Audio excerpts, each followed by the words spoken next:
Sevdiklərinizlə sağollaşıb şərəfli bir yola çıxırsınız. Bu torpağı qorumağa bütün qəlbinizlə and içirsiniz. Öyle kalk! Yatakaran karşısına düzün! Gecə gündüz demədən ən çətin sınaqlardan keçirsiniz. Vətənimizi qoruyur, qürurla keçdiyində dayanırsınız.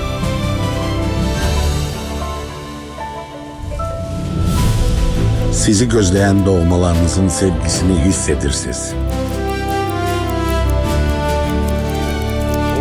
Yaxın dostlar qazanır, əmirlərə şərtsiz tabe olur, vətənə sevgi ilə xidmət edirsiniz.